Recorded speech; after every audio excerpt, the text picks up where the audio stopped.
It started early Monday morning. I was already on my third cup of coffee before I made it to my desk.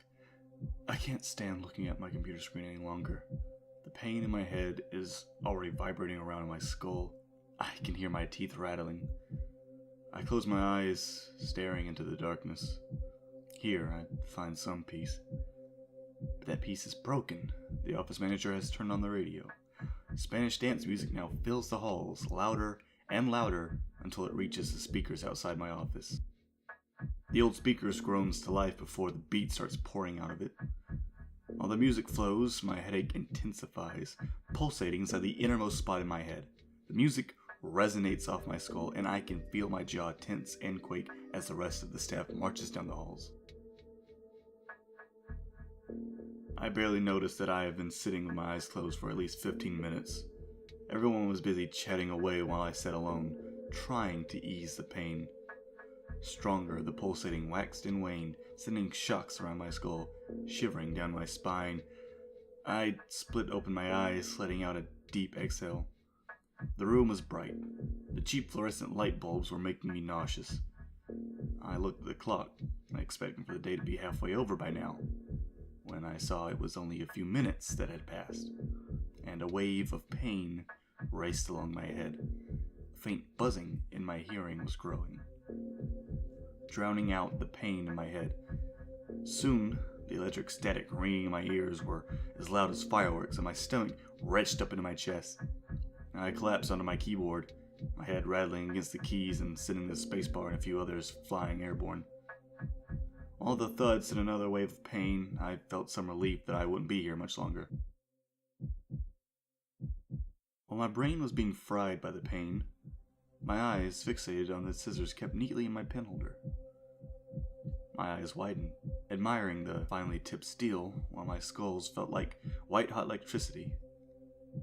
What seemed like my vision was narrowing, and my consciousness feeling like a closing elevator door, I reached for the scissors, swallowing the dry, hard lump in my throat. I reacted. Pain felt in my head shot out like a golf ball lodged inside of a water hose. The pressure subsided, and I felt the tension begin to seep out of me. A small pool of blood pooled around my head, while a wicked grin stretched across my face, one of pure happiness and relief. Some co-workers came in to investigate after they heard me crashing my head into the keyboards. While they were met with me laying slumped over my desk with a pair of bloody scissors at my feet, the screams mostly came from the larvae that were wriggling around my shallow pool of blood. My co-workers shrieked and flailed like the maggots wriggling around, all bloody. I laid there in peace as the maggots slipped out of the hole in my head, courtesy of my trusty pair of scissors. While I'm not allowed back to work for another 2 weeks, the bandages around my head need to be checked every 4 hours. I feel the pressure inside my head building back up. Every now and again, I'll go digging around inside the wound, plucking out juicy little maggots, plump full of nutrients for me. The way they dance, bloody in the palm of my hands, takes me away from the pain. I dig deeper each time, pulling out handfuls of my little beauties. Once I went deep and my legs shot out randomly and started spazzing out, but it stopped by the time the nurse came to check on me. I shoved the little buddies up my nasal cavity so they can get home. I don't want to hide them from the world much longer, but the nurse who brings me lunch is really cute. Bubbly little girl with strawberry blonde hair. She'd appreciate my children. Maybe they'd think her head was as fun as mine. Jeremy, my dear friend Jeremy. Oh, how you have always brought a smile to my face. And I'm sure to many others. You always found yourself in a new place with new people, yet you never really opened up. Then you met me. Yes, I do remember the day that I accidentally ran into you. Quite literally. You fell and I helped you up, and we started with small talk. God, how I hate small talk. Anyway, this led to you asking me if I would like to get some drinks with you sometime, and well, of course, why wouldn't I? My dearest friend, those big, white, pearly teeth that lit up the room when you smiled, or your big, beautiful, brown, caring eyes that, when you looked into them, I fell in love instantly. And I knew that we would be the best friends for the rest of our lives. Anyway, that night we met for drinks, and I affirmed that we would be the best of friends. No other friendship would trump us. We spent more and more time together. Hell, I even picked up a job at your place of employment just so I could be closer.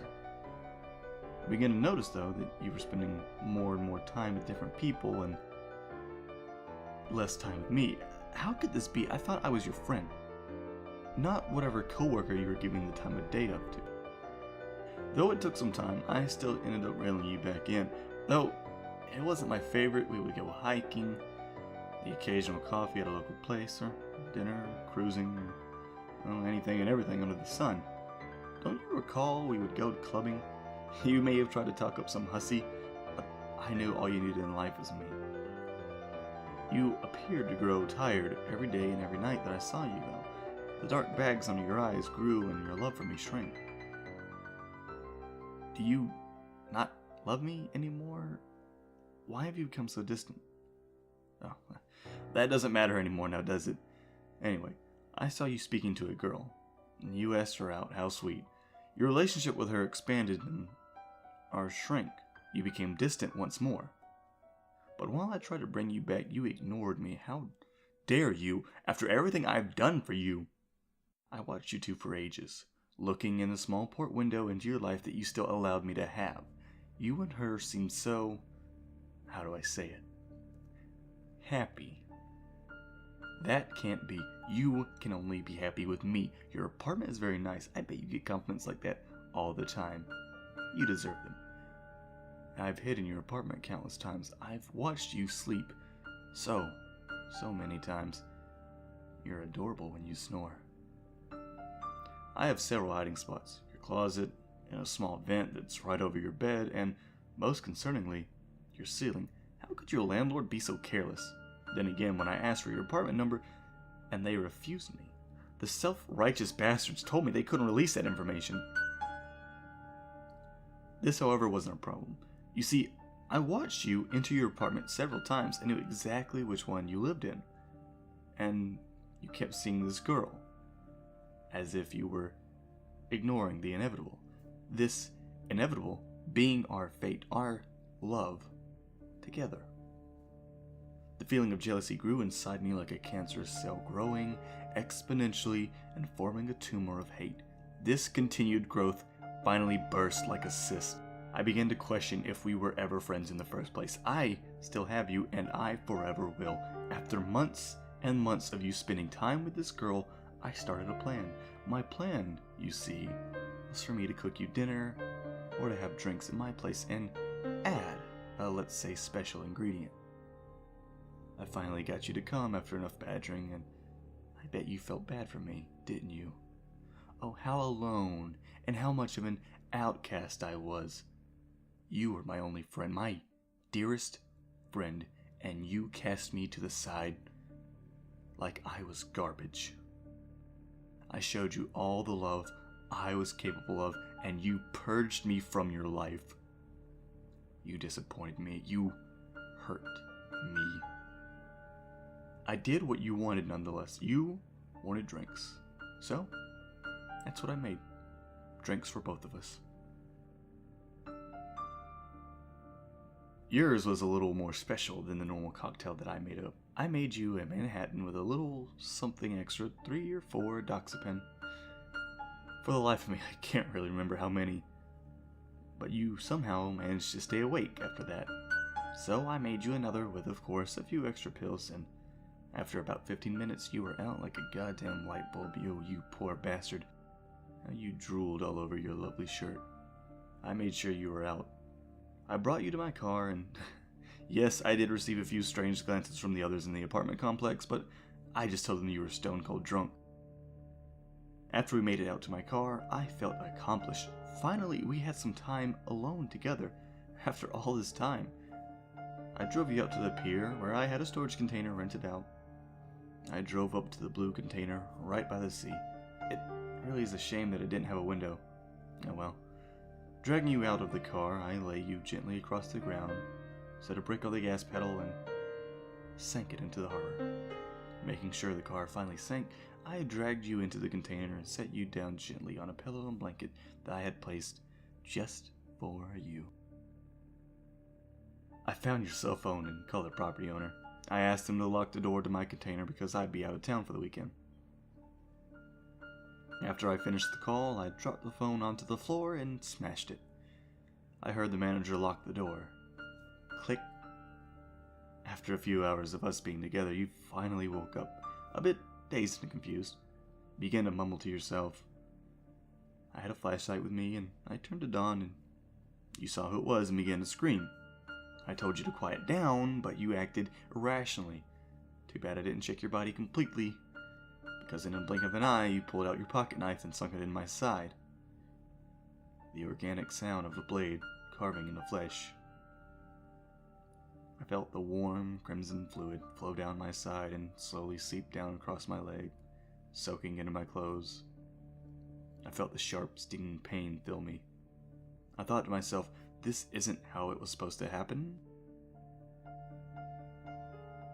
I fell to the ground, and I heard you attempt to open the door. And I began to laugh wildly. I told you that I loved you more than anyone ever could. You found your phone smashed to pieces. You soon realized what would become of you. I hate to hear you cry. It really crushes my heart, but whatever it takes to be with you and only you. Finally, we will be together forever. Isn't that right, my dearest friend?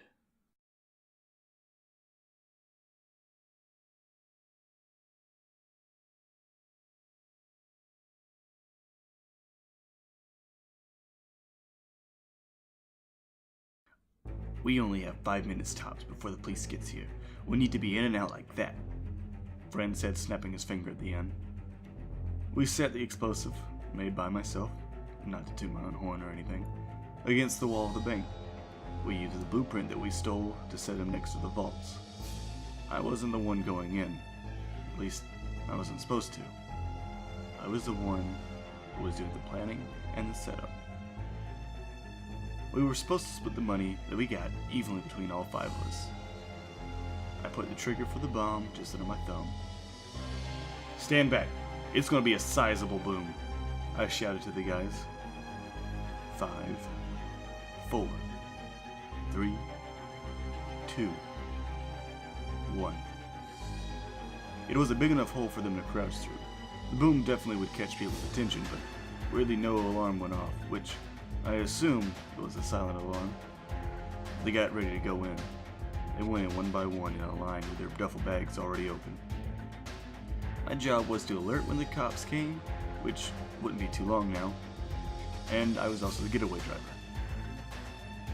I sat in the truck, engine running, and I radioed to them on a walkie-talkie. What do you see? It's super dark in here, man, Samuel crackled on the radio. That's what the flashlights are for. You think they would have the lights on in a lockbolt? Yeah. Dan said. I faintly heard money being put into a bag. I waited, sitting in the truck. I could barely hear sirens in the far-off distance. I think this Tim better hurry up in there. There was no response, but I didn't expect any. They were being timed. They were taking a bit long, though. Chop chop, any second they'll be here. I could see them moving a flashlight through the hole. But suddenly they all looked like they were turned off. Sirens were getting closer and closer to the bank. I contemplated driving off, but then something happened. An ambulance drove by. The ambulance was a siren, not a cop car. I thought, this is great, we've got more time. But I couldn't help but to think that they should be here right now. The siren's blaring. Got the money yet? I radioed in. No response. Respond. How much do you have now? No response. I shouldn't have got out of the truck. I should have drove off given the chance. I'm coming in. You better respond because you're wasting time. I got a flashlight and I crouched through the hole. It was a mistake turning on the flashlight.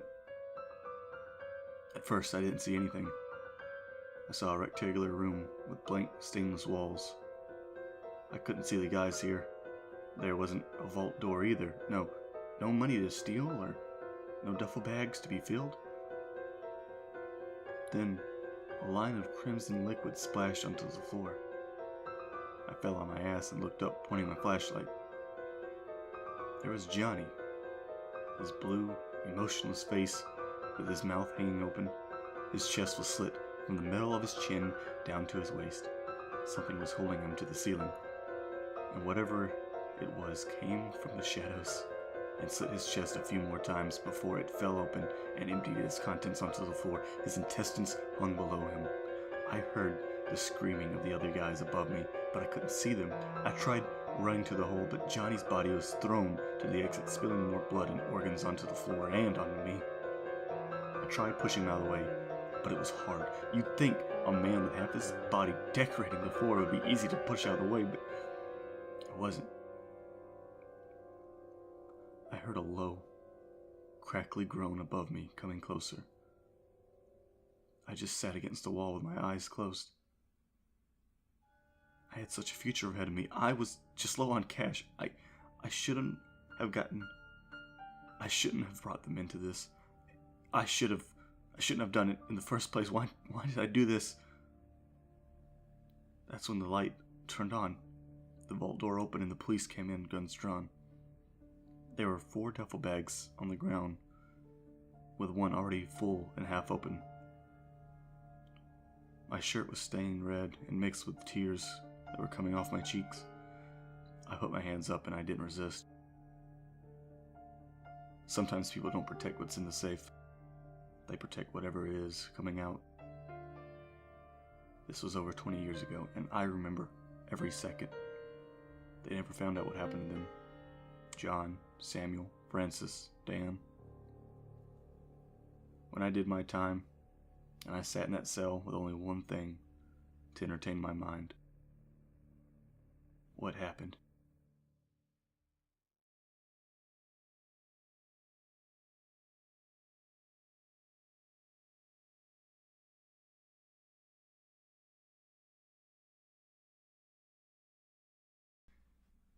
Hello everyone, thank you for making it to the end of the video, and I hope you enjoyed tonight's stories.